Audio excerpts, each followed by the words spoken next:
ہم کو منزل شناسی پر بھی ناز ہے اور ہم آشنائے حوادث بھی ہیں، جو یہ خون سے گزرنا پڑے بھی تو کیا، جستجو کو تو ایک راستہ چاہیے۔ لیونگ روم کے کونے کونے میں جیسے ہوا ٹھہر گئی تھی، خاموشی دیواروں سے لپٹ کر ہر سانس بھاری کر گئی تھی، روشنی مدھم تھی، فانوس کی زرد کرنیں جیسے جھجکتے ہوئے فرش پر بکھری تھی۔ لیونگ کے وسط میں یوشا کھڑا تھا، اس کے چہرے پر سختی کی لکیریں، آنکھوں میں برہمی اور جبڑوں میں تناؤ تھا۔ یوشا کے پیچھے توہا سینے پر بازو باندھے ایسے کھڑا تھا جیسے اس تماشے سے اسے کوئی مطلب ہی نہ ہو، بس ایک حیات تھی جس کی نظریں بے چین ہو کر کبھی یوشا پر ٹھہرتی، کبھی ثنا کے لرزتے وجود پر۔ دل کی دھڑکنیں تیز تھی جیسے کوئی دکھ اس پر ٹوٹ پڑا ہو۔ یہ تم کیا کہہ رہے ہو یوشا؟ ثنا کو ایسے مت کہو۔ وہ بےتابی سے آگے بڑھی، آنکھیں نم تھیں اور چہرے پر دکھ۔ تم ہمارے بیچ میں مت آؤ حیات۔ ہاتھ اٹھا کر اس نے حیات کو روکا۔ آج تمہاری دوست کو اس کا اصلی چہرہ دکھاتا ہوں۔ یوشا کی آواز کی کڑک سے لمحے بھر کے لیے حیات کے قدم زمین میں دھس گئے، مگر ثنا کا وجود یکدم بجلی کی طرح لرزا۔ وہ اب خاموش نہ رہ سکی تھی۔ مجھے تم آئینہ دکھاؤ گے؟ ثنا کے لہجے میں خراش تھی جیسے ہر لفظ دل کو کاٹ رہا ہو۔ آج میں تمہیں آئینہ دکھاتی ہوں۔ وہ ایک لمحے کو رکی، پھر غصے اور دکھ کے امتزاج سے گھبرائی۔ تم مجھ پر الزام لگا رہی ہو؟ تمہاری ہمت کیسے ہوئی مجھ پر یہ تہمت لگانے کی کہ میں حیات سے حسد کرتی ہوں؟ یعنی میں؟ اس نے اپنی انگلی سے سینے پر دستک دی۔ یوشا لب بھینچے اسے گھور رہا تھا جو آگ اگل رہی تھی۔ بہت آسانی سے کہہ دیا تم نے کہ میں حیات کی دنیا اجاڑنا چاہتی ہوں، لیکن کیا جانا تم۔ اس کی آواز کانپنے لگی تھی۔ اگر مجھے واقعی اس کی دنیا برباد کرنی ہوتی نا تو میں تب یہی کام کرتی جب وہ ماں بننے والی تھی۔ ہاں یوشا، تب۔ حیات کی پلکوں پر آنسوؤں کا بوجھ بڑھ گیا، دل میں پرانی یادوں کا درد جاگا۔ ثنا کی آنکھیں دہکتی جا رہی تھیں۔ تمہیں بتاتی ہوں، میں ماں بننے کی خبر پا کر پاگل ہو گئی تھی کہ خود کو مار ڈالنے پر تلی ہوئی تھی۔ تمہاری نفرت نے اس کا جینا حرام کر دیا تھا، اور تمہارا بچہ؟ وہ لرزتی سانس کے ساتھ بولی۔ ہاں، تمہارا بچہ بھی ختم کر دینا چاہتی تھی۔ یوشا کی نظریں ایک پل کو ضرور جھپکیں، مگر چہرے کے تاثرات میں ہنوز سرد پن تھا۔ توہا نے ایک سرد سانس بھری تھی اور حیات کی نم آنکھیں ثنا پر جمی ہوئی تھیں۔ تب کس نے بچایا تھا اسے؟ کس نے بچایا تمہارے بچے کو؟ ثنا نے اپنے آنسو پونچھے، آواز میں فخر اور ٹوٹ پھوٹ اکٹھا ہو گیا۔ میں نے۔ ہاں، میں نے دن رات اسے سنبھالا۔ میں اس سے گڑ گڑائی، اسے مانگا تمہارے بچے کی زندگی، اور آج تم مجھے مجرم ٹھہرا رہے ہو۔ بولتے ہوئے آخر میں آواز رند گئی تھی۔ ثنا پلیز۔ حیات نے آگے بڑھ کر اس کا بازو تھاما۔ میری بات سنو۔ نہیں حیات، ثنا نے نفی میں سر ہلایا۔ اب نہیں، اب اور برداشت نہیں ہوتا۔ میں سمجھتی تھی کہ مجھے سمجھتا ہے، ایک بھائی اور بہنوئی کی حیثیت سے مجھ سے لڑتا ہے، مگر نہیں، یہ تو مجھ سے نفرت کرتا ہے، مجھے مجرم سمجھتا ہے۔ اس کے ہونٹ کپ کپائے، گردن موڑ کر حیات کو دیکھا۔ میں کیا ایک ذرا سا تمہیں ڈانٹ نہیں سکتی؟ ذرا سی بات نہیں کہہ سکتی؟ حیات نے تڑپ کر کہا۔ تم پر میری جان بھی قربان ہے ثنا، تم جانتی ہو تمہارے آنسوؤں پر میں دریا بہا دوں گی۔ وہ باقاعدہ اسے لپٹ کر رونا شروع ہو گئی تھی۔ شروع ہو گیا میلو ڈرامہ۔ اپنے کان کی روح مسلتے ہوئے یوشا ہلکی آواز میں بڑبڑایا۔ پیچھے سے توہا بھی گردن گھجاتے ہوئے سرگوشی کی۔ ڈرامہ کوئنس کو چھیڑا ہے تو اب یہ ڈرامہ بھی جھیلو۔ یوشا نے گردن جھٹکی اور سینے پر بازو باندھ کر ان کی دکھی فریادیں سننے لگا۔ ثنا حیات سے لپٹی اونچی آواز میں بول رہی تھی۔ میرا دل توڑا ہے تمہارے شوہر نے، کبھی معاف نہیں کروں گی، نہ اسے نہ اس کے کمینے دوست کو۔ اس نے اچانک کے خاموش توہا کو خونخوار نگاہوں سے گھورا۔ اور تم؟ اس کی نگاہوں میں دہکتے انگارے تھے۔ توہا نے فوراً معصومیت توڑ لی۔ میرا کیا قصور ہے؟ میں تو بس چپ سے کھڑا ہوں۔ وہ آہستگی سے بولا، لیکن آواز میں ایک ہلکی شرارت چھپی ہوئی تھی، جیسے پھوس بھڑکتی آگ سے بچ نکلنا چاہتا ہو۔ ہاں تم زندگی بھر یہی کرنا۔ اس کو دیکھو۔ اس نے حیات کو دھکیل کر خود سے الگ کیا اور یوشا کو گھورا۔ اس کی بیوی کو ذرا سا ڈانٹ ڈپٹ کیا دیا لگا مجھے آنکھیں دکھانے، اور تم؟ اس نے ایسے دانت پیسے کہ جیسے توہا کو دانتوں کے بیچ چبا رہی ہو۔ میں ذرا فیملی ڈراموں سے بچ کر رہتا ہوں تو مجھے معافی رکھو۔ اس نے ہاتھ اٹھا کر مسکراہٹ میں ہونٹ پھیلایا اور جا کے صوفے پر بیٹھ گیا۔ ثنا اور بھڑک گئی۔ دیکھا، یہ ہے تمہارا نیا جنما بھائی، اس نے حیات سے شاکی انداز میں کہتے ہوئے توہا کی طرف انگلی اٹھائی۔ تمہارے ہسبینڈ کو دیکھ کر میں نے شادی کے لیے ہاں کی تھی، مگر مجھے کیا پتا تھا کہ میرے نصیب میں اتنا سڑا ہوا ان رومانٹک بندہ لکھا ہے۔ یہ تو یوشا کی انگلی کے برابر بھی عاشق نہیں نکلا۔ ثنا کی دہائی اب باقاعدہ سینا کو بھی تکانے والی تھی۔ یا تو تم یوشا سے لڑ لیا کرو، یا تو تم یوشا سے لڑ لیا کرو، یا پھر اس کی تعریف کر لیا کرو۔ مجھے سمجھ میں نہیں آتا کہ تمہارے رونے پر روں یا پھر اپنے نصیب پر اترانے لگوں۔ حیات نے 2-3 آنسو پلکوں سے رگڑتے ہوئے جھنجھلا کر کہا، جیسے وہ اس ڈرامے سے تنگ آ چکی ہو۔ ایکسیپٹ دس حیات، تمہاری فرینڈ تم سے جیلس ہے۔ یوشا صاحب نے پھر آگ لگا کر لاپرواہی سے کاندھے اچکائے۔ جل جاؤں اس سے؟ ثنا نے آنسو صاف کر کے انگلی دکھائی۔ نہیں، میں اس مکار پولیس والے سے جل رہی ہوں جو بیوی کی حمایت میں 2 میٹھے بول نہیں بول سکتا۔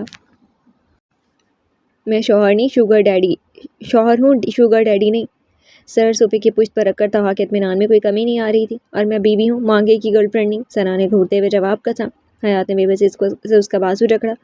بس کر سنا، تم بتاؤ مجھے سیڈ ہونا ہے کہ تمہاری جھگڑنے پر ہنسوں؟ چپ کی رو تم تو روتی بھی ہو تو بری لگتی ہو۔ سنا نے گھور کر حیات کو دیکھا۔ یا اللہ، کہاں پھینک دیا مجھے، میری قسمت میں تو ایک سڑا گھمنڈی بہن ہوئی، مکار شوہر اور ایک نیری بیوقوف دوست لکھتی گئی ہے جو کسی کام کی نہیں۔ اس کا ہاتھ تقریباً حیات کے سر تک پہنچ کر اسے چپت لگا ہی گیا تھا کہ اگلے لمحے یوشا نے کلائی دبوچ لی۔ سنا نے آنکھیں تنگ کر کے اسے گھورا۔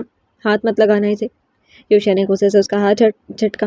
مسئلہ توحا یہ رومانس کا نہیں، مسئلہ یہ ہے کہ تم حیات کے عاشق سے جلتی ہو۔ اف، یہ یوشا کی زہریلی زبان! حیات نے دل ہی دل میں ماتھا پیٹا کیونکہ ثنا صاحبہ پھر سے بھڑکنے کو تیار ہو چکی تھی۔ بس، ثنا نے ہاتھ جھٹکا، میں یہاں ایک پل بھی نہیں رک سکتی۔ اس کی آواز فیصلہ کن تھی۔ آج سے ہمارا راستہ الگ ہے حیات، ہم دونوں کبھی نہیں ملیں گے، ہم اب بچھڑ جائیں گے۔ حیات نے سہم کر ثنا کا ہاتھ پکڑا۔ نہیں، ایسا مت کہو ثنا، میں تم سے الگ ہو کر نہیں جی سکتی، تمہارے مشوروں سے تو میں نے اپنے عاشق کو پٹایا۔ بات جلدی میں منہ سے نکل گئی تھی اور جیسے اپنی زبان پر کنٹرول واپس آیا اسے اپنی غلطی کا احساس ہوا۔ فوراً یوشا کی طرف نظریں دوڑائیں اور وہ واقعی ہون بھینچے اسے گھور رہا تھا۔ حیات نے نادم اور بے بس سی مسکراہٹ لبوں پر سجا لی۔ نہیں میری جان، میں تم پر دل سے عاشق ہوں، میں ثنا کو منانے کے لیے منہ سے نکلا ہے۔ تم ادھر آؤ میرے پاس ثنا، یوشا نے چڑھی دیوری سے حکم دیا تو حیات نے گھبرا کر ثنا کو دیکھا۔ گھبراتی کیوں ہوں؟ چلو میرے ساتھ چلو۔ ثنا نے اس کا ہاتھ زور سے دبایا۔ ہم احمر ماموں کے پاس چلتے ہیں، ہاں وہی ہمارا سہارا ہے۔ یوشا کے صبر کا پیمانہ جیسے لبریز ہو گیا تھا۔ جبڑے سخت ہو گئے، آواز سخت ہوئی۔ ہاتھ چھوڑو اس کا، تمہیں جہاں جانا جاؤ مگر حیات کو ہاتھ بھی مت لگانا، اس نے بگڑ کر کہا اور حیات نے فوراً آہستگی سے اپنا ہاتھ ثنا سے چھڑا لیا تھا۔ اسے اندازہ تھا احمر کا ذکر اور یوشا کا غصہ، یہ ملاپ خطرناک ہے، درمیان سے ہٹ جانا ہی بہتر تھا۔ ثنا نے غصے سے پلٹ کر کہا، میں خود ہی تمہارے گھر قدم نہیں رکھوں گی، تم بھگانے کی بات کرتے ہو۔ اسی وقت بھاری قدموں کی ٹاپ سنائی دی۔ کمرے کی فضا اور بھی کھنچ گئی، پھر قاصد حسن کی سنجیدہ روبدار آواز گونجی، یہ سب کیا ہو رہا ہے یہاں؟ ثنا نے جھٹکے سے گردن موڑی، نگاہ اس سنجیدہ اور باوقار شخصیت پر ٹھہر گئی۔ وہ ایک پل کو مبہوت سی ہوئی، پھر آہستہ سے حیات کے کان کے قریب سرک کر سرگوشی کی۔ یہ ہینڈسم سا بوڑھا کون ہے؟ حیات نے شرمندگی اور جھنجھلاہٹ سے اس کے بازو میں چٹکی کاٹی۔ چپ کمینی، یہ میرے دادا ہیں۔ ثنا کے منہ سے بے ساختہ چینخ نکلی۔ دادا؟ یا اللہ! اس کی چینخ پر قاصد صاحب اور صبیحہ نے ذرا حیرانی سے اس کی طرف دیکھا جو تعجب سے چیخ رہی تھی۔ پہلے بھائی نکلا، پھر دادا، اب یہ مت کہنا کہ یہ خوبصورت عورت تمہاری نانی ہے۔ قاصد حسن کے برابر کھڑی صبیحہ نے چونک کر حیات پھر ثنا کو دیکھا۔ بہت ادا بولنے والی جانی پہچانی لڑکی۔ حیات نے ایک اور چٹکی اس کے بازو میں گردی اور دانت پیستے ہوئے سرگوشی کی۔ زبان کو ذرا کنٹرول دو، یہ میری دادی ہیں، آواز نیچی نہیں ہو سکتی کیا تمہاری؟ ثنا نے دونوں ہاتھ اپنے سر پر رکھ لیے جیسے کسی مصیبت کا نزول ہو گیا ہو۔ یا اللہ! دادا دادی بھی آ گئے، دیکھنا اب اماں ابا کو بھی کہیں سے نہ بلا لینا۔ اس کے بلند جملے پر پورے لاؤنج میں ایک لمحے کو مکمل سکوت طاری ہو گیا، فضا میں جیسے سانس تک ٹھہر گیا ہو۔ حیات کے لبوں پر ایک تلخ نم سے مسکراہٹ ابھری۔ کاش میں اپنے اماں ابا کو واپس لا سکتی۔ اس کی آواز میں دل کی حسرت لرزی اور آنکھوں کی نمی چمک اٹھی۔ یوشا نے خاموشی سے آگے بڑھ کر اس کا ہاتھ تھام لیا۔ اس لمس میں تسلی تھی، خاموش سا سہارا اور چھپی ہوئی چاہت۔ اپنی سہیلی کو چھوڑو، ادھر میرے ساتھ آؤ تم۔ نرمی سے اس کا بازو تھام کر وہ صوفے کی طرف بڑھا تھا جدھر توحا صوفے سے اٹھ کھڑا بس قاصد حسن اور صبیحہ کی طرف دیکھ رہا تھا۔ شاید وہ گھڑی آ گئی تھی جس کے لیے وہ اتنے دنوں سے ترس رہا تھا۔ ادھر قاصد حسن صبیحہ کا ہاتھ تھام کر آہستہ آہستہ آگے بڑھ رہے تھے۔ نگاہیں توحا کے چہرے پر تھیں اور قدموں میں مضبوطی کے باوجود اضطراب۔ کچھ یہی حال صبیحہ کا بھی تھا اور وہ مشکل قدم فرش پر گھسیٹ رہی تھی۔ دور کھڑی ثنا ساری کیفیت بھانپنے کی کوشش کر رہی تھی۔ تجسس اور بے چینی نے اسے بے قرار کر رکھا تھا۔ وہ آہستہ سے قدم بڑھاتی حیات کے پاس جا کھڑی ہوئی اور سرگوشی میں بولی، کیا سین شروع ہونے لگا؟ مجھے بھی پتا تو چلے یہاں ڈرامہ کون سا چل رہا ہے۔ حیات نے اسے متاسف نگاہوں سے دیکھا مگر جواب دینے کی بجائے خاموش رہی۔ اس خاموشی نے ثنا کی بےتابی کو اور ہوا دی مگر وہ اب چپ سے سب دیکھ رہی تھی۔ یوشا نے آہستہ سے آگے بڑھ کر صبیحہ بیگم کا بازو تھاما، انہیں سہارا دیا اور توحا کے سامنے لا کھڑا ہوا۔ اس کی آواز مدھم تھی مگر لہجے میں اترتی نمی دل کا حال بیان کر رہی تھی۔ یہ توحا ہے امی، یاسر چاچو کا بیٹا۔ ایک پل کو صبیحہ کی سانس رک گئی جیسے برسوں کا فاصلہ ایک ہی لمحے میں آنکھوں کے سامنے سمٹ آیا ہو۔ ان کے قدم خود بخود آگے بڑھے، لرزتی ہوئی آواز ہوا میں گھلی، توحا، ہمارا توحا، میرے یاسر کا بیٹا۔ بس یہ دو لفظ تھے اور لفظیوں کی تڑپ جیسے ایک ہی سانس میں ٹوٹ گئی۔ توحا کی پلکوں پر رستہ صبرہار کی آنکھوں سے آنسو لڑک کر کالر میں جذب ہوئے تھے۔ اسے خبر ہی نہ ہوئی کہ کب وہ آگے بڑھا، کب اس نے صبیحہ کے ہاتھ تھامے اور کب وہ ان ناتواں مگر ماں کی چاہت سے بھرے بازوؤں میں سمٹ گیا۔ قاصد حسن نے آگے ہو کر ایک ہاتھ سے صبیحہ کو سنبھالا اور دوسرے سے توحا کے شانے تھام لیے۔ یوشا خاموشی سے قریب کھڑا تھا مگر اس کے دل کی کیفیت بھی بوجھل تھی۔ حیات کے گالوں پر بھی آنسو بار بار ٹھلک رہے تھے اور ثنا ایک دم ساکت تھی۔ صبیحہ بیگم کے کپکپاتے ہاتھ توحا کے سر پر ٹکے ہوئے تھے، وہ سسکیوں میں بھی اسے تھپک رہی تھی۔ توحا ان کی گھٹنوں کے پاس بیٹھا تھا، سر ان کی گود سے لگا ہوا تھا، آنکھیں بند تھیں، آنکھیں نمکین پانیوں سے تر تھیں اور صبیحہ کے ہونٹوں سے بس ایک ہی جملہ بار بار اس کے کانوں میں گونج رہا تھا، میرا توحہ، میرا بچہ۔ وہ آواز نہیں تھی، ٹوٹے دل کی صدیوں پرانی پکار تھی جو اب سسکیوں میں ڈھل کر واپس مل رہی تھی۔ قاصد حسن ایک قدم پیچھے کھڑے سب دیکھ رہے تھے۔ ان کے چہرے پر سنجیدگی کی تہ کے نیچے فخر، سکون اور دل ہی دل میں کی گئی دعاؤں کا عکس جھلک رہا تھا۔ ان کے ہاتھ کی گریپ سبیہہ کے شانے پر مضبوط تھی، جیسے وہ انہیں ٹوٹ کر گرنے سے سہارا دینے ہو۔ ثنا اور حیات خاموش کھڑی دیکھ رہی تھی اور ان کی آنکھوں میں بھی نمی تھی، خاموش گواہی ایک ایسے رشتے کی جو لمحوں کی شدت اور جذبات کی گہرائی سے پرویا گیا تھا۔ یہ لمحہ صرف ایک ملاقات نہیں بلکہ سبیہہ اور طہٰ کی زندگی کے ہر کٹے ہوئے دن کا سنبھالا ہوا احساس تھا،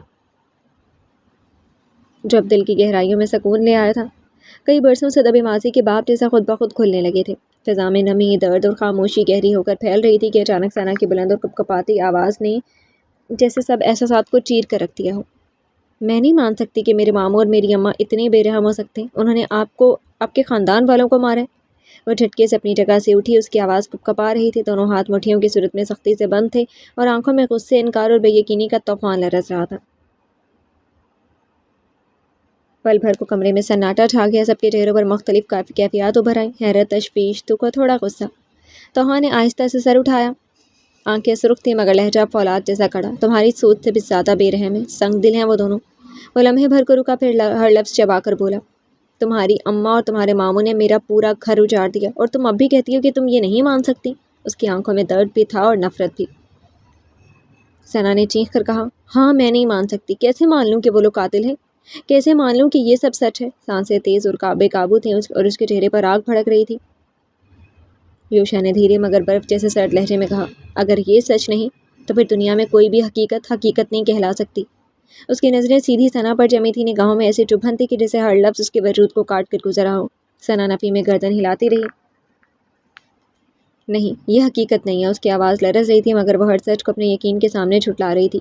فضا میں بے چینی گھل رہی تھی کہ قاصد حسن نے آہستگی سے بولے، اس کہانی کی ہم جیتے جاگتے ثبوت ہے بیٹی۔ انہوں نے تھوڑا ٹھہر کر اپنی نگاہیں اس کے چہرے پر مرکوز کی۔ کیا تمہیں ان دو بوڑھی آنکھوں میں جھوٹ نظر آتا ہے؟ کیا تمہیں لگتا ہے کہ ہم نے جو کچھ کھویا وہ صرف الزام تراشی سے پورا ہو سکتا ہے؟ ان کی آواز میں نہ غصہ تھا نہ شکایت، صرف وہ دکھ تھا جو سچائی کے چیخنے کے بجائے خاموشی سے ثابت کرتا ہے۔ ثنا نے بے یقینی سے قاصد حسن کی طرف دیکھا، اس کی سانسیں ٹوٹ رہی تھی جیسے دل ماننے کو تیار نہ ہو مگر باتیں چیر کر اندر اتر رہی ہوں۔ آپ لوگ ایسا کیسے کہہ سکتے ہیں؟ اس کی آواز پہلے سے دھیمی تھی مگر ضد ابھی بھی بچی ہوئی تھی۔ میری اماں، میرے ماموں، وہ کیسے یہ سب کر سکتے ہیں؟ نہیں، وہ اتنے ظالم نہیں ہیں، وہ قاتل نہیں ہیں۔ لہجے میں اب دھاڑ نہیں تھی، ٹوٹے اعتماد کا سہما ہوا دفاع تھا۔ طہٰ نے دکھ سے لب بھینچ لیے مگر کچھ نہیں کہا۔ یوشا کی نظریں ابھی اس پر جمی تھی مگر ان میں غصے سے زیادہ کڑوا سچ بسا تھا۔ حیات نے آگے بڑھ کر آہستگی سے ثنا کا ہاتھ تھام لیا۔ ثنا، تمہیں لگتا ہے ہم یہ سب کوئی کہانی بنا کر تمہیں سنا رہے ہیں؟ اگر ہم چاہتے ہیں تو تمہیں کبھی کچھ نہ بتاتے۔ ثنا نے الجھی نظروں سے اسے دیکھا مگر اس بار جواب نہ دے سکی۔ قاصد حسن نے تھکا ہوا سانس لیا اور دھیرے سے بولے، ہم نے الزام نہیں لگائے بیٹا، ہم نے صرف وہ کہا جو خود اپنی آنکھوں سے دیکھا، جھیلا اور دفن کیا۔ ثنا کے چہرے پر وحشت سی چھا گئی۔ میں کچھ نہیں جانتی اور نہ مجھے کچھ سمجھنا ہے۔ میں حیات ثنا کے رد عمل سے کچھ پریشان اور صدمے میں تھی، اس کے چہرے پر بے بسی واضح تھی۔ تبھی طہٰ نے آگے بڑھ کر اس کا بازو دبوچ لیا، تمہیں کچھ نہیں سمجھنا، یہ بھی نہیں سمجھنا کہ تمہارے ماموں اور ماں نے میری بہن کو ہمیشہ اپنے ماں باپ سے نفرت کرنی سکھائی۔ ان کی وجہ سے اس نے یوشا کی نفرت سہی۔ اس کی آنکھوں میں شعلوں کی لپک تھی اور ہر لفظ میں درد اور غصہ گھلا ہوا تھا۔ ان کی وجہ سے میں نے یتیمی کی زندگی گزاری، ان کی وجہ سے حیات نے پوری زندگی ناکردہ گناہ کا عذاب کاٹا اور تم کہتی ہو تمہیں کچھ نہیں سمجھنا؟ غم و غصے کی کیفیت میں اس نے ثنا کا بازو جھنجھوڑ دیا تھا۔ طہٰ، قاصد صاحب نے سختی سے اسے روکا، بیوی ہے وہ تمہاری، سلیقے سے بات کرو۔ طہٰ نے جبڑے بھینچ کر ثنا کے بازو چھوڑ دیے اور 2 قدم پیچھے ہٹ گیا۔ ثنا لب بھینچے نم آنکھوں سے اسے دیکھ رہی تھی، آنکھوں میں کرب بھی تھا اور شکوہ بھی، ایک ساتھ جمی ہوئی الجھن۔ قاصد صاحب نے آہستگی اور نرمی سے کہا، دیکھو بیٹی، میں مانتا ہوں کہ اپنوں کے بارے میں ایسا یقین کرنا ناممکن سا لگتا ہے مگر ایسا ہی ہوا ہے۔ ثنا نے ایک لمحے کے لیے سب کی طرف نگاہ ڈالی، پھر حیات پر۔ حیات، تم بھی؟ لفظ جس سے چھوٹ کر بکھر گئے اور سانسوں کے درمیان ٹوٹ گئے۔ حیات آگے بڑھی اور تھوڑا جھک کر ثنا کا ہاتھ تھام لیا۔ ثنا، مجھے بھی بہت بڑا صدمہ لگا تھا مگر دادو صحیح کہہ رہی ہیں، سب کڑیاں ملاؤ۔ سوچو بچپن سے مجھے پابند کرنا، پھر یوشا سے الگ رکھنا، مجھ سے شادی پر زور دینا، یہ سب تمہیں عجیب نہیں لگتا؟ واہ، کتنے اچھے سے تم نے سب کچھ چھوڑ دیا نا۔ اس نے حیات کا ہاتھ جھٹک دیا، مگر یہ بھول گئی کہ جس احمر ماموں کو تم قاتل سمجھ بیٹھی ہو وہی نہیں ہوتا تو تمہارا بھی کوئی وجود نہیں ہوتا۔ حیات اتنی تلخی پر شل سی ہو گئی، آنکھوں میں حیرت اور درد کا ملا جلا تاثر تھا۔ ثنا، اس کے ہونٹ صدمے سے بے آواز ہلے. ثنا پیچھے ہٹی, آنکھوں میں آنسو اور غصے کا ملا جلا سا شعلہ لیے ہوئے بولی, تمہیں آج تمہارا خاندان مل گیا تو تم ہم لوگوں کو قاتل کہہ رہی ہو؟ آج ہم سب برے ہو گئے اور تمہارے خاندان والے سچے؟ ثنا اپنی حد میں رہو. توحا ایک بار پھر غصے سے دھاڑا تھا. اوہ, تو تازہ بنے بھائی کو بڑا برا لگ رہا ہے. اس کی بہن کو کچھ کہہ دیا تو وہ مجھے آنکھیں دکھا رہے. وہ اتنا تنزیہ بولی تھی کہ بے ساختہ حیات کی آنکھوں میں آنسو ڈھلک گئے اور یوشا کی برداشت چٹک گئی. What the hell. یوشا ایک جھٹکے سے ثنا کے سامنے آ کھڑا ہوا. اس کی آنکھوں کی سرخی اور آواز کی گونج نے ثنا کو لمحے بھر کے لیے چپ کر دیا. تمہیں یہ سب جھوٹ لگتا ہے تو لگتا رہے, مگر میری بیوی کو تکلیف پہنچانے کی کوشش بھی مت کرنا. ایک لفظ بھی نہیں سنوں گا اس کے خلاف. ثنا نے اسے تنزیہ نظروں سے اوپر نیچے دیکھا. ہونٹوں پر ایک استحصائیہ مسکراہٹ ابھری. اچھا, اب شوہر کا مان بھی بیچ میں آ گیا. واہ, کیا روایتی ڈرامہ ہے تمہارا, اس نے آنکھوں میں سلگتے انگارے بھر کر کہا. لیکن تم ایک بات بھول رہی ہو کہ اسے تکلیف پہنچانے والے تم ہی تھے. وہ تم تھے جس نے حیات کی زندگی برباد کی, میرے ماموں نہیں. کمرے میں ایک لمحے کے لیے ہر شے جم سی گئی. فانوس کی زرد روشنی ان کے چہروں پر عجیب سا عکس ڈال رہی تھی. ہر سانس بھاری, ہر نگاہ تیز اور سنگین ہو چکی تھی. خاموش ہو جاؤ ثنا, ورنہ میں. توحا کا صبر ایک دم سے ٹوٹا اور اس نے برہمی سے ثنا کا بازو دبوچ لیا. ثنا نے سر جھٹک کر تیز لہجے میں کہا, تو کیا کرو گے؟ مجھے مارو گے یا یوں چیخ چلا کر دبا دو گے؟ لیکن ایک بات یاد رکھنا, میں بے وقوف حیات نہیں ہوں, میں ثنا ہوں. ثنا, مجھے تم لوگوں کی جھوٹی کہانی کا کوئی اعتبار نہیں ہے. اس کی آواز میں ایک تڑپ اور جنون تھا. میں کیسے یقین کر لوں تم لوگوں پر؟ میرے ماموں نے ہمیشہ ہمارے لیے قربانیاں دی ہیں, ہماری پرورش کے لیے یہ ملک تک چھوڑ دیا. توحا نے سرد ہنسی کے ساتھ اس کا بازو جھٹک دیا. واہ, دا گریٹ ماموں کی بھانجی کتنی مضبوطی سے یہ بات کر رہی ہے. مگر افسوس تمہیں پتہ ہی نہیں کہ آپ کے مہان ماموں نے تم لوگوں کے لیے نہیں بلکہ اپنے اوپر قتل کے الزام سے فرار کے لیے یہ ملک چھوڑا تھا. ثنا کا چہرہ غصے سے اور بھی لال ہو گیا. اس کی آواز کمرے کے ہر کونے میں گونجی. جھوٹ, جھوٹ, سب جھوٹ ہے, اس نے پوری شدت سے چیخ کر کہا. پھر ایک جھٹکے سے دم بخود حیات کی طرف انگلی اٹھا دی. تم سب لوگ جھوٹے اور تم بھی. حیات کا سارا جسم سن پڑ رہا تھا. بے یقین آنکھیں ثنا پر جمی ہوئی تھی. تم بھی جھوٹی ہو حیات. تم نے کیسے سب کی باتوں پر یقین کر لیا؟ بھول گئی کہ جب رسوائی کے سوا تمہارے سر پر کچھ نہیں تھا تو کیسے ماموں نے عزت کی چادر اڑائی تھی تمہیں؟ ثنا کے ہر لفظ نے حیات کے سینے میں خنجر سا گھسایا. وہ ایک سسکی لے کر پیچھے ہٹی, آنکھیں نم اور لب کانپ رہے تھے. تمہیں کوئی حق نہیں ہے میری بہن سے ایسی بات کرو. توحا پھر سے گرایا تھا. بہن؟ وہ استہزائیہ ہنسی. ثبوت دو مجھے کہ وہ تمہاری بہن ہے. دو مجھے ثبوت کہ یہ تمہاری بہن ہے یا پھر اپنی ماں کی طرح تمہیں. اوہ, نادیہ کی زہریلی اولاد. ایک دم سے صبیحہ کی زرد آواز نے جیسے فضا کو منجمد کر دیا. ثنا کی زبان ایسے بند ہوئی جیسے کسی نے بریک لگا دیا ہو. سبھی ان کے چہرے کی طرف دیکھنے لگے. وہ قدم قدم چلتی ثنا کے سامنے آ کھڑی ہوئی. کون سا ثبوت چاہیے تمہیں؟ صبیحہ کی آنکھوں میں اتنی سرد مہری اور سختی تھی کہ ثنا کا چہرہ لمحوں میں سیاہ پڑنے لگا.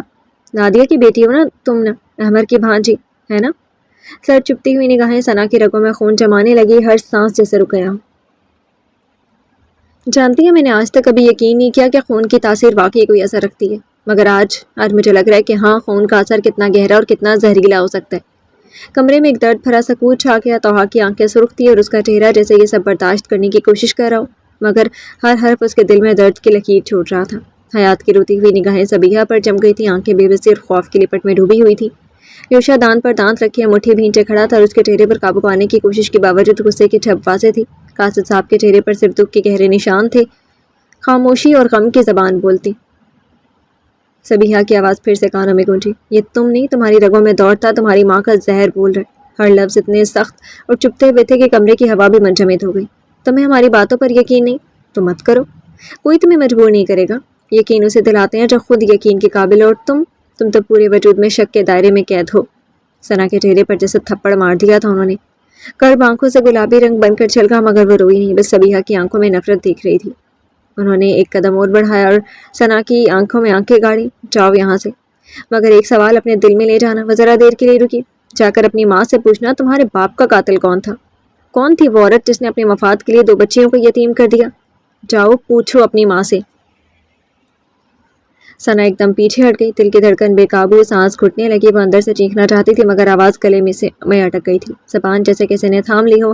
دل کے اندر طوفان ایک ساتھ ٹکرا رہا تھا, کچھ خوف, غصہ اور ایک تلخ سوال. قاصد صاحب نے آگے بڑھ کر ان کا بازو تھام لیا. ان کی آواز میں ضبط اور نرمی ملی جلی تھی. تم اندر چلو, بس اب کچھ مت کہنا.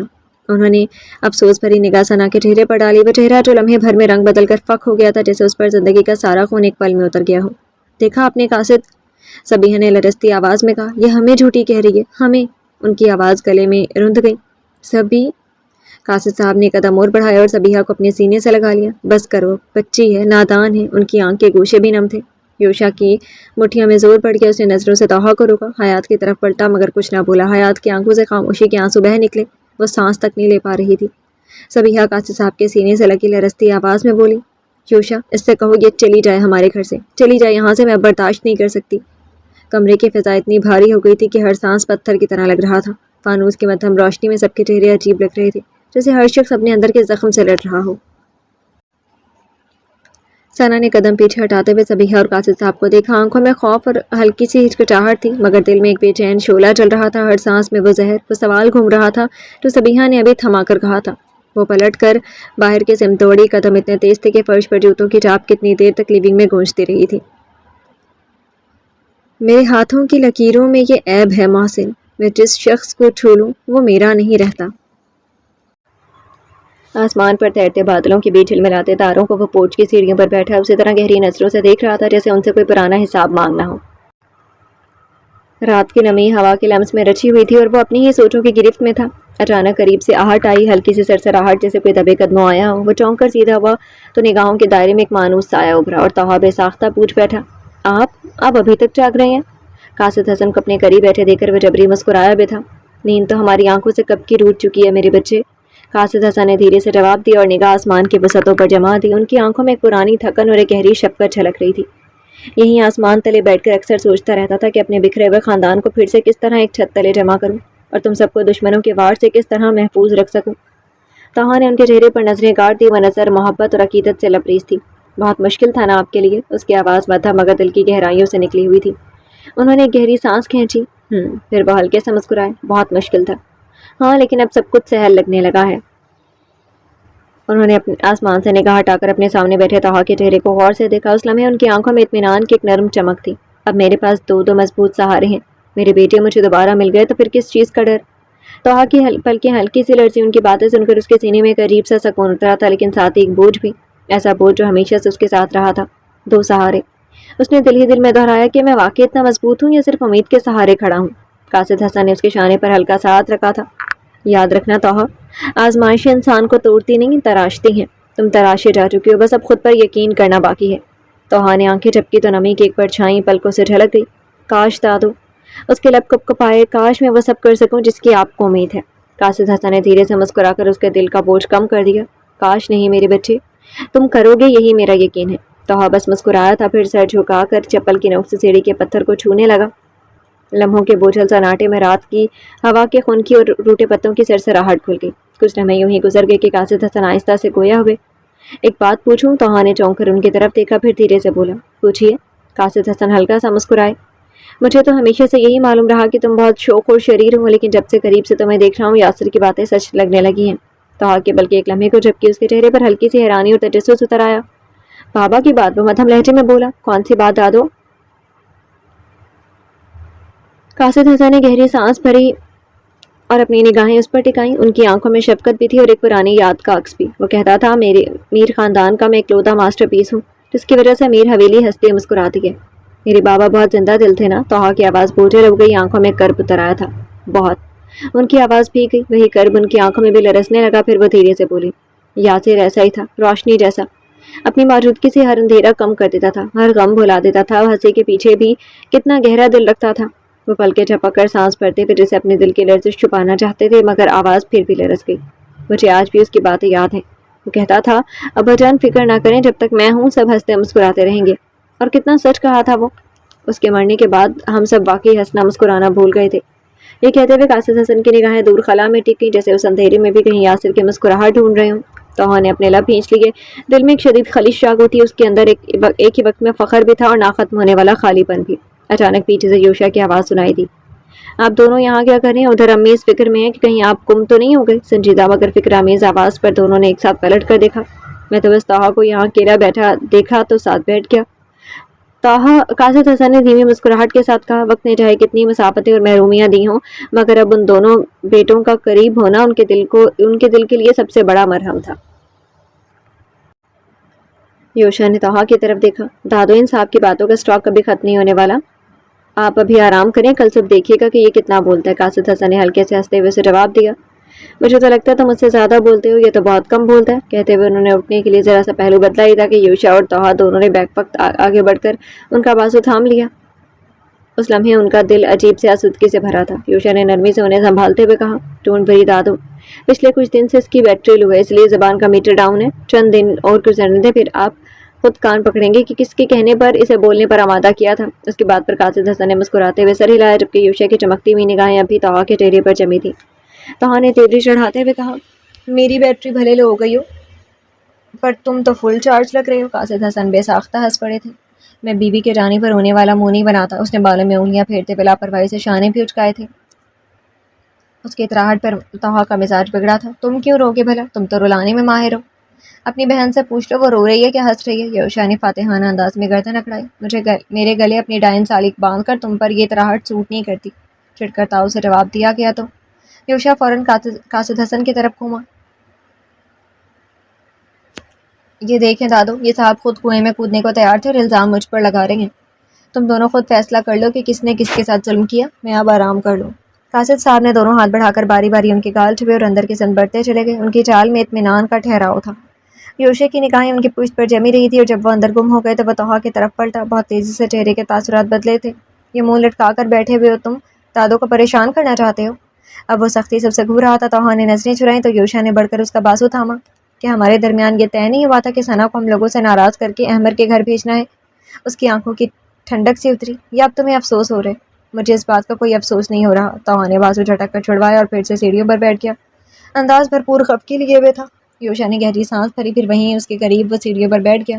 بات کیا ہے؟ Tell me, what's wrong with you? توحا نے کوہنی گھٹنے پر ٹکا کر پیشانی تھامی، آواز دبی ہوئی تھی مگر بوجھل تھی۔ کچھ بھی نہیں ہوا مجھے، بس دم گھٹ رہا ہے۔ اس نے لب بھینچ کر سخت آواز میں کہا، don't act like a drama queen. ہم دونوں نے بہت سوچ سمجھ کر سب پلان کیا اور اب وہی پلان تمہیں کھا رہا ہے، یا پھر ثنا کی فکر ہو رہی ہے؟ توحا نے سر جھٹکا، پھر مدھم آواز میں بولا، پلان اپنی جگہ ٹھیک ہے اور نہ مجھے اس کی فکر ہے۔ تو پھر؟ یوشا نے لاپرواہی سے ٹانگیں سیدھی کی۔ توحا نے کچھ نہیں کہا، بس لب بھینچتے ہوئے سامنے کی طرف دیکھتا رہا تھا۔ یوشا نے کچھ دیر اس کے چہرے کو چانچا اور پھر مدھم سے بولا، ثنا کا رد عمل برا لگا تمہیں؟ توحا نے الجھے ہوئے تاثر کے ساتھ ذرا گردن موڑی، جیسے فوراً سے انکار کرنا چاہتا مگر الفاظ اس کے لبوں تک آ کر ٹھہر گئے۔ چند لمحے خاموش رہا، پھر آہستگی سے بولا، مجھے اس کے رد عمل سے کیا لینا دینا؟ میں نے کہا نا مجھے کوئی فرق نہیں پڑتا۔ یوشا نے بے اختیار طنزیہ مسکراہٹ دبائی، کوہنی گھٹنے پر ٹکا کر اس کی طرف جھک گیا آیا، اوکے تو پھر مجھے بھی کوئی فرق نہیں پڑے گا اگر کل وہ احمر کے گھر رہ کر تمہیں گالیاں دیتی رہے یا واپس آ کر تمہاری شکل دیکھتی سر پر جوتا دے مارے۔ توحا نے غصے سے اسے گھورا، فضول باتیں مت کیا کرو۔ اس نے آنکھیں سکیڑتے ہوئے سنجیدگی سے پوچھا، سچ بتاؤ کون سی بات تمہیں پریشان کر رہی ہے؟ توحا نے ہلکا سا سانس بھرا۔ یوشا، وہ مجھ سے محبت کرنے کا دعویٰ کرتی تھی مگر ایک پل بھی مجھ پر یقین نہ کر سکی۔ وہ اب تھکان سے بول رہا تھا۔ بولتے ہوئے اس کی نگاہیں آسمان کی طرف اٹھیں، جیسے وہ اپنی تکلیف کو کسی بڑے خالی پن میں تحلیل کرنے کی کوشش کر رہا ہو۔ ٹھیک ہے، مانتا ہوں یہ ہمارا پلان تھا، مجھے لگا وہ تھوڑا ناراض ہوگی، چلی کٹی بولے گی، شاید ہم پر مکمل یقین نہ کریں، مگر یہ سوچا بھی نہیں تھا کہ وہ اتنے زہریلے انداز میں پیش آئے گی۔ یہ سوچ کر ہی میری محبت ختم ہونے لگتی ہے۔ توحا کی آواز میں دکھ اور مایوسی کی تہ صاف چھلک رہی تھی۔ یوشا نے آہستہ سے سر ہلایا۔ ہاں میں مانتا ہوں ثنا کا ریئیکشن ہمارے لیے بہت تکلیف دہ تھا، مجھے اس ٹائم بہت غصہ بھی تھا اس پر، لیکن اب میں اسے حق دیتا ہوں کہ وہ یقین نہ کرے۔ اس کی آواز میں نرمی اور یقین دونوں جھلک رہے تھے۔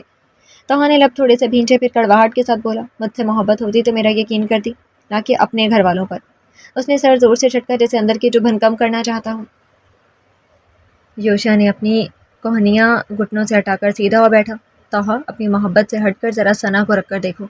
احمر نے ساری زندگی اپنی امیج اتنی اچھی بنائی ہے، اتنی مکمل کہ چاہ کر بھی وہ ہم پر یقین نہ کر سکے، اور ظاہری سی بات ہے وہ اس کی سگی ماں ہے، ماموں ہے، اور میں؟ توحا نے تیزی سے اس کی بات کاٹ دی۔ میں ان سب رشتوں کے بیچ کا ہوں، میری کوئی حیثیت نہیں ہے۔ یوشا نے ہلکا سا سر ہلایا۔ توحا، اسے بھی یقین آ جائے گا۔ کب؟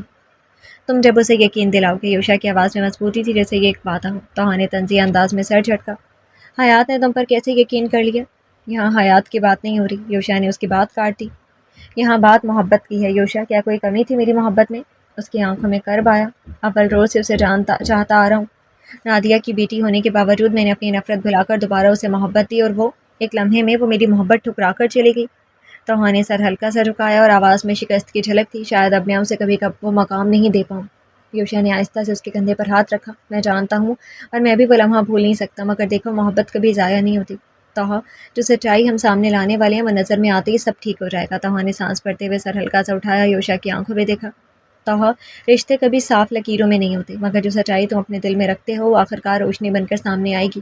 بس صبر، بس تھوڑا صبر۔ یوشا نے ہلکا سا مسکراتے ہوئے اس کا گال تھپکا۔ توہا نے بس سر ہلایا۔ یوشا نے محسوس کیا کہ اب اور بولنا مناسب نہیں، لہٰذا خاموشی اختیار کی اور آہستہ سے وہ پورچ کی سیڑھیوں سے اٹھا کر ہاتھ بڑھا کر توہا کے بازو دبوچ لیے اور ہلکی طاقت سے کھینچ کر اسے بھی اٹھا دیا۔ اچھا، اب جو سوچنا ہے وہ بیڈ روم میں جا کر سوچ لینا، میرے سامنے یہ مجنوں بننا چھوڑو۔ جیسے میں جانتا نہیں کہ 101 گرل فرینڈس کے جانے کے بعد بھی یہی حال تھا تمہارا۔ توہا نے ایک لمحے کے لیے اسے گھورا، پھر دانت پیس کر بولا، تمہارے جیسا کمینہ دوست کسی کا نہ ہو۔ یوشا نے مسکراتے ہوئے جواب دیا، مائنڈ یور لینگویج، میں دوست کے ساتھ تمہارا بھائی اور بہنوئی بھی ہوں، اور میں تمہارا بڑا بھائی۔ توہا نے گردن تان کر کہا اور یوشا نے اس کی گردن میں ایک بازو ڈالا۔ اچھا بڑے بھائی صاحب، اندر چلیں، بیوی سے بچھڑنے کا غم بیڈ پر رو کر ہلکا کریں، میری بیوی کو تمہارا لٹکا ہوا منہ نہ دکھے۔ تم نہ نہایت ہی کمینے قسم کے عاشق ہو، یہ میری بیوی بالکل درست کہتی ہے۔ توہا نے ہنستے ہوئے اپنا ایک بازو یوشا کی کمر میں ڈالا اور ساتھ کمرے کے اندر کی طرف قدم بڑھایا۔ پورچ کی سیڑھیاں ابھی بھی نم تھیں اور باہر کی سرد ہوا دونوں کے جسموں کو چھو کر گزر رہی تھی، مگر اندر کی طرف بڑھتے قدم اور ہلکی چھیڑ چھاڑ کی آواز میں گرمائش اور رشتہ واضح طور پر محسوس ہو رہی تھی۔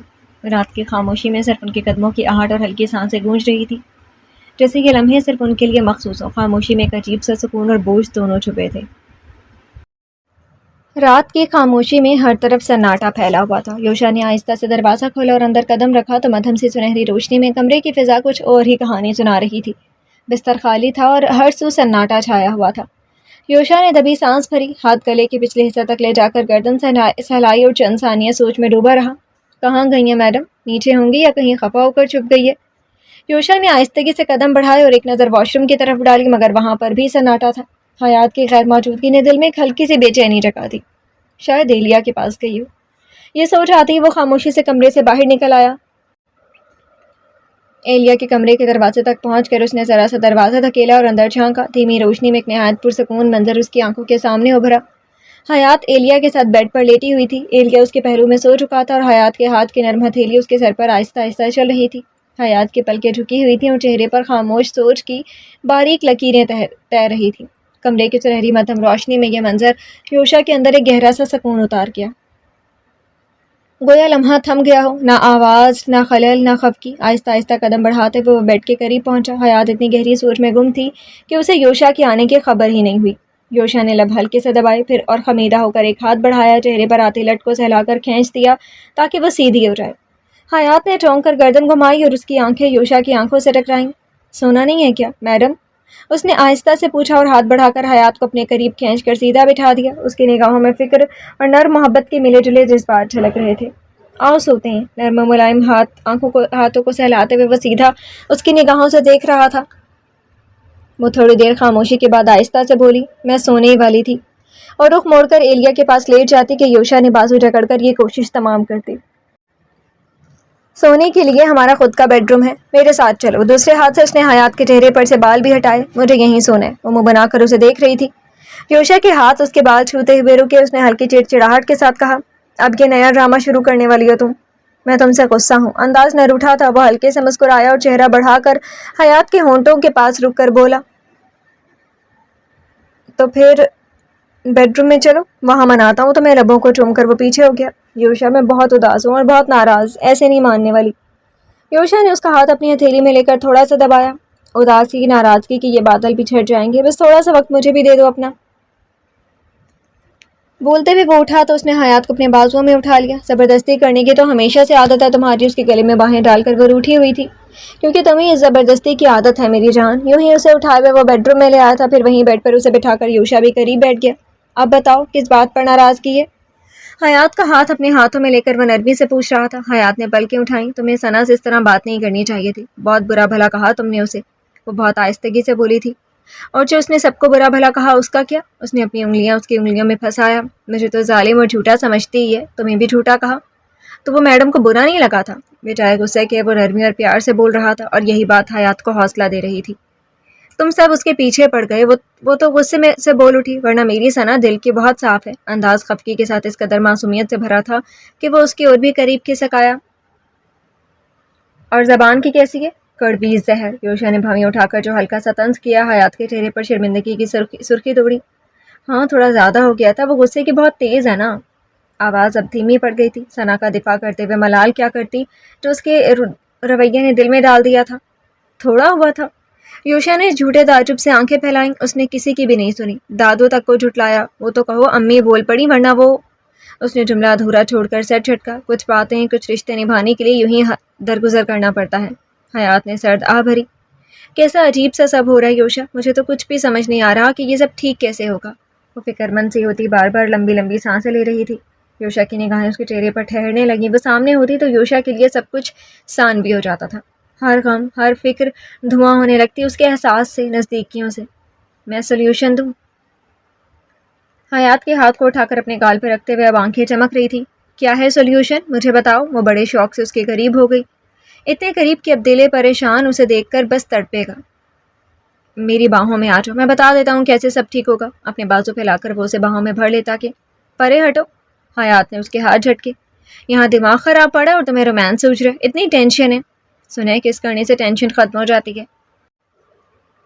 یوشا نے جھک کر اس کی آنکھوں میں جھانکا اور حیات نے غصے سے اسے گھورا۔ صحیح کہہ رہا ہوں مائی لائف۔ یوشا نے ہلکا سا ہنس کر اس کے کندھے کو چوم لیا۔